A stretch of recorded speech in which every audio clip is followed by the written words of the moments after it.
March two Gopalganj কর্মসূচি ঘিরে উত্তপ্ত গোপালগঞ্জ। সকালে যা শুরু পুলিশের গাড়িতে হামলা দিয়ে, পরে সমাবেশ স্থলের পর হামলা হয় এনসিপির ফিরতি গাড়ি বহরেও। পুলিশের সঙ্গে ধাওয়া পাল্টা ধাওয়া ঘটে নিষিদ্ধ সংগঠন ছাত্রলীগের। ফেরার পথে প্রতিবন্ধকতা তৈরি করা হয় পথে পথে।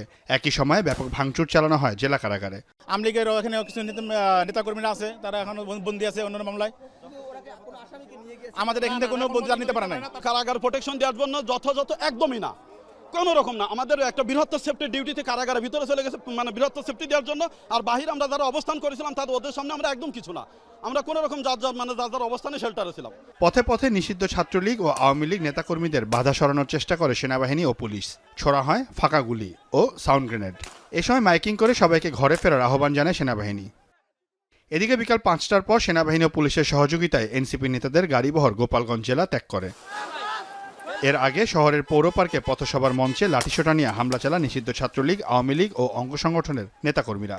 সভা মঞ্চে চালানো হয় ভাঙচুর, পাশাপাশি ফাটানো হয় একাধিক ককটেল। পরে পুলিশের উপস্থিতিতে পালিয়ে যায় হামলাকারীরা। এই ঘটনায় আইন শৃঙ্খলা রক্ষাকারী বাহিনীর গাফলতি উল্লেখ করে প্রতিবাদ জানায় স্থানীয় এনসিপি নেতাকর্মীরা।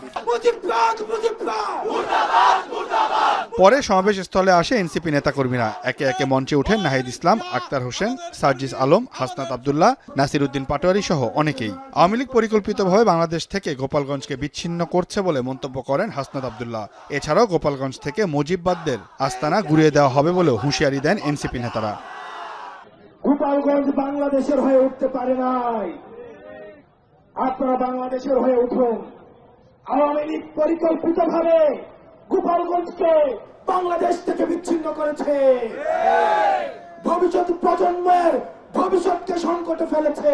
গোপালগঞ্জবাসী আমরা আপনাদেরকে কখনো ফ্যাসিস্টের সাথে মিলিয়ে ফেলতে চাই না, কিন্তু আপনাদেরকে ওই ফ্যাসিস্টের যেই দালালেরা এখনো আশেপাশে ঘোরাফেরা করছে তাদের থেকে নিজেদেরকে আলাদা করতে হবে।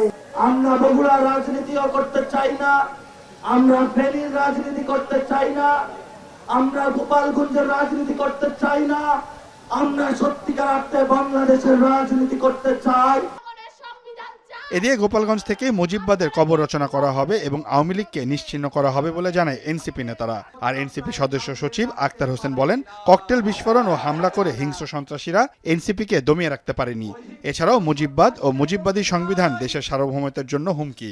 তাই মুজিববাদী সংবিধানের কবর রচনা করতে হবে বলেও মন্তব্য করেন তিনি। যদি ভারতের প্রেসক্রিপশনে বাংলাদেশের স্বাধীনতা, সার্বভৌমত্ব এবং জনগণের নিরাপত্তাকে বিঘ্নিত করতে চান, এদেশের জনগণ আপনাদেরকে আস্ত রাখবে না। এই গোপালগঞ্জ যেন মুজিববাদীদের আশ্রয় কেন্দ্র হয়ে উঠতে না পারে। যদি পুলিশ প্রশাসন ব্যর্থ হয়, নিজেদেরকে রক্ষা করার দায়িত্ব, নিজেদের জেলার মর্যাদা রক্ষা করার দায়িত্ব, বাংলাদেশকে রক্ষা করার দায়িত্ব আমাদের নিজেদেরকেই নিতে হবে।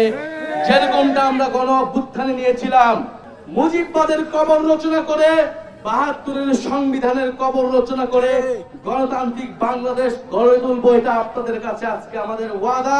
পরে এনসিপি জুলাই পদযাত্রাকে কেন্দ্র করে কোটালীপাড়া টু গোপালগঞ্জ সড়কে গাছ ফেলে সড়ক অবরোধ করা হয়। এছাড়াও গোপালগঞ্জ, ভোজেরগাতি, বাজারকাঠি বাজার সহ পুরো কোটালীপাড়া টু গোপালগঞ্জ সড়ক অবরোধ করা হয়।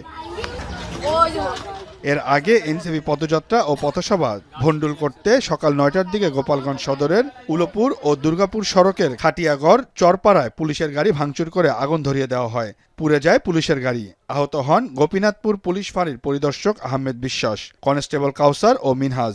তাদের উদ্ধার করে হাসপাতালে ভর্তি করা হয়। সিউল আহমেদ, এখন, গোপালগঞ্জ।